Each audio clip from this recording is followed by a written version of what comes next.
نہیں ہے۔ نبی صلی اللہ علیہ وآلہ وسلم نے فرمایا کہ 3 مسجدوں کے علاوہ لا تشد الرحال الا الى 3 مساجد، 3 مسجدوں کے علاوہ تم باقاعدہ بستر باندھ کر زاد راہ لے کر سفر کے لیے ثواب کی نیت سے نہ جاؤ۔ وہ 3 مسجدیں مسجد حرام، مسجد نبوی اور مسجد اقصی ہیں۔ اس کے علاوہ زیادہ ثواب کی نیت سے کہیں بھی آپ سفر نہیں کر سکتے۔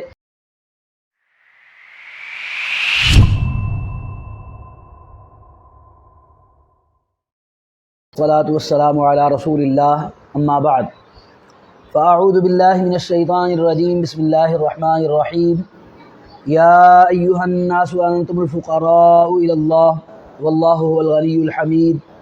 اللہ رب العالمین نے فرمایا کہ اے لوگو تم سب اللہ تعالیٰ کے در کے فقیر ہو اور اللہ تعالیٰ ہی غنی، بے پرواہ، داتا، دینے والا اور تعریف کے لائق ہے۔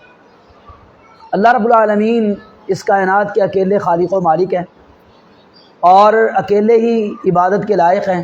اللہ رب العالمین نے فرمایا انما الہکم اللہ الذی لا الہ الا ہو، تمہارا معبود صرف اللہ وحدہ لا شریک ہے، اس کے علاوہ کوئی الہ اور معبود نہیں ہے۔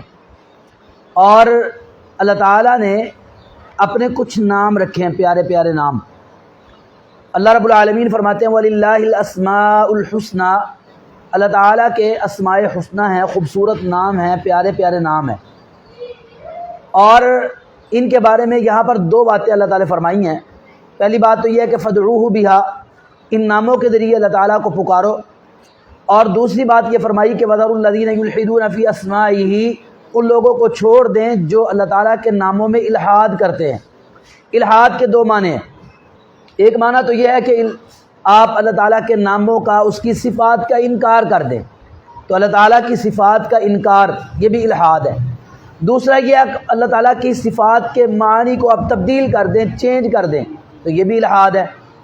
اور تیسری ایک اور چیز ہے کہ اللہ تعالیٰ کی یہ جو صفات ہیں، اللہ تعالیٰ کے یہ جو پیارے پیارے نام ہیں جو اللہ تعالیٰ نے اپنے لیے رکھے ہیں، آپ وہ نام کسی اور کے رکھ دیں۔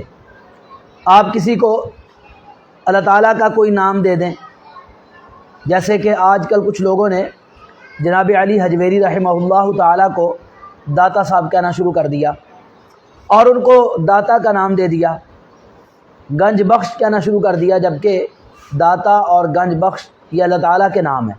داتا کا معنی ہے دینے والا، عربی میں کہتے ہیں الوہاب اور فارسی میں کہتے ہیں داتا۔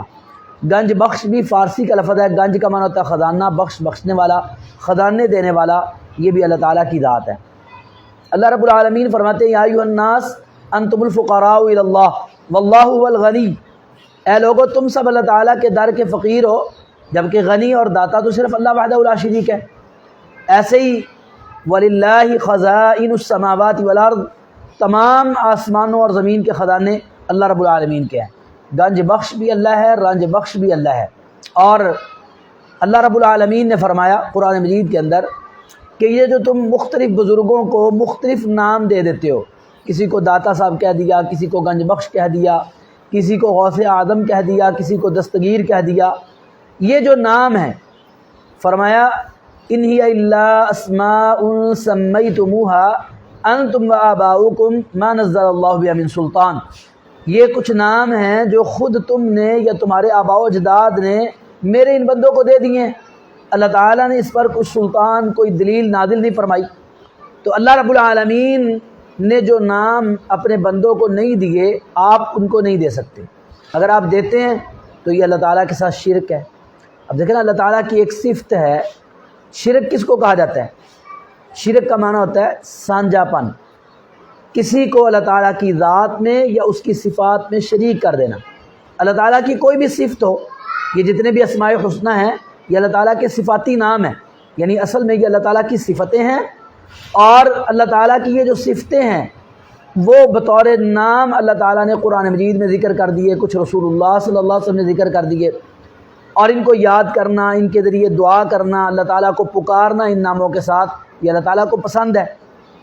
مشرکین مکہ اللہ تعالیٰ کا ایک جو صفاتی نام ہے رحمان، اس کا انکار کرتے تھے۔ اللہ رب العالمین نے فرمایا قل ادعوا اللہ او ادعوا الرحمن ایما تدعوا فلہ الاسماء الحسنى، ان کو کہہ دو کہ آپ اللہ کہہ کے پکارو یا رحمان کہہ کے پکارو، بات تو ایک ہے۔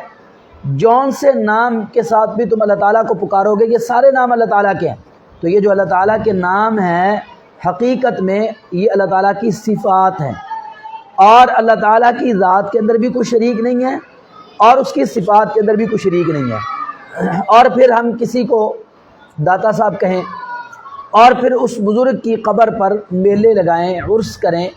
اب یہ میلے اور عرس اگر ہم ان کی تاریخ پہ غور کریں تو ان کی تاریخ بھی بڑی پرانی ہے، اتنی پرانی تاریخ ہے کہ اللہ رب العالمین نے جناب ابراہیم علیہ السلام کا تذکرہ فرمایا قرآن مجید کے اندر، اور ان کی قوم کا بھی تذکرہ فرمایا ہے۔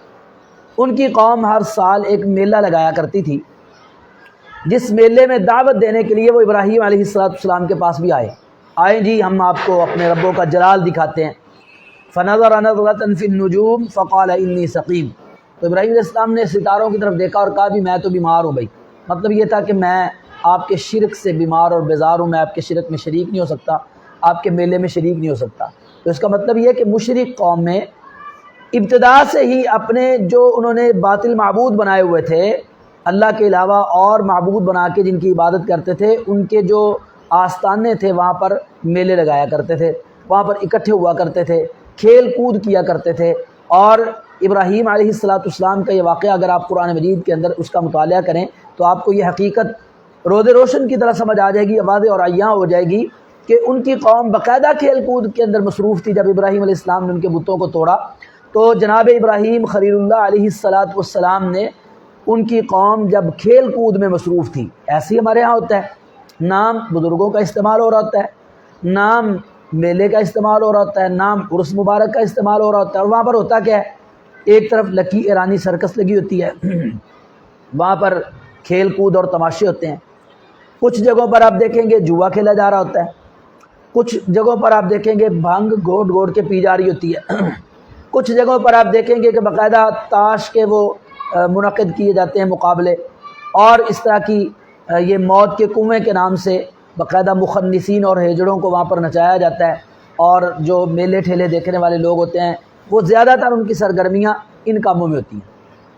اسی طرح اس دور میں بھی ہوتا تھا، یہ ریت چلتی آ رہی ہے۔ تشابہت قلوبہم، اللہ فرماتے ہیں ان کے دل آپس میں ملے ہوئے ہیں، رسم ملی ہوئی ہیں، رواج ملے ہوئے ہیں، دل ملے ہوئے ہیں، دلائل بھی ایک ہیں، ہر چیز ایک ہے۔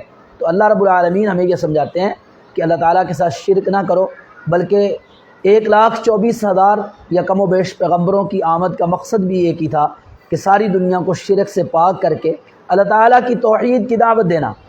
باقی لوگوں کو شرک سے روکنا، میلوں سے روکنا، یہ کوئی بزرگوں کی توہین نہیں ہے۔ ہمارے جو بزرگ فوت شدگان ہیں ان کی یہ توہین نہیں ہے، بلکہ ان کے ساتھ یہ محبت کا اظہار ہے۔ توہین تو یہ ہے کہ ان کی قبر مبارک پر، ان کے مزار مبارک پر غیر شرعی حرکات کی جائے۔ جب غیر شرعی حرکات کی جاتی ہیں تو یہ توہین ہوتی ہے، ان کے مزار کی توہین ہے، ان کی قبر مبارک کی توہین ہے۔ تو ہم اپنے بھائیوں کو جو ان کاموں میں مصروف ہوتے ہیں یہی بات اس دن سمجھانا چاہتے ہیں کہ یہ میلے ٹھیلے یہ توحید کے خلاف ہیں، سنت کے خلاف ہیں، اور بزرگوں کے آداب کے خلاف ہیں، ان کے مداروں اور ان کی قبور مبارک جو ہیں وہ ان کے خلاف ہیں۔ اور آج دنیا کے اندر تو یہ ان کے ساتھ محبت کے دعوے کرتے ہیں اور اسی لیے سب کچھ کر رہے ہیں، جبکہ وہ خود بھی ان چیزوں کا انکار کرتے رہیں، اللہ کی توحید کی دعوت دیتے رہیں، لوگوں کو سنت کی طرف بلاتے رہیں، لوگوں کو نماز کی دعوت دیتے رہیں، لوگوں کو تلاوت کی دعوت دیتے رہیں۔ تو یہ کام کرنے چاہیے۔ اگر کوئی شخص کہے جی ہم تو ان کی مدار پہ جا کر، قبر مبارک پہ جا کر اللہ تعالیٰ کی عبادت کرتے ہیں، تو یہ بھی شرعاً جائز نہیں ہے۔ جب ام حبیبہ رضی اللہ تعالیٰ عنہ حبشہ سے واپس تشریف لائیں تو صحیح بخاری کے اندر حدیث ہے، انہوں نے بتایا رسول اللہ صلی اللہ علیہ وسلم کو کہ وہاں پر عیسائی جو ہیں وہ اپنے اولیاء کی قبروں کے پاس بیٹھ کر انجیل کی تلاوت کرتے ہیں، اللہ تعالیٰ کی عبادت کرتے ہیں، اللہ تعالیٰ کا ذکر کرتے ہیں۔ تو رسول اللہ صلی اللہ علیہ وآلہ وسلم نے کیا فرمایا تھا؟ لعن اللہ الیہود والنصارى اتخذوا قبور انبیائہم وصالحیہم مساجدا، اللہ تعالیٰ یہودیوں اور عیسائیوں پر لعنت کرے کہ جنہوں نے اپنے انبیاء اور اولیاء کی قبروں کو سجدہ گاہ بنا لیا۔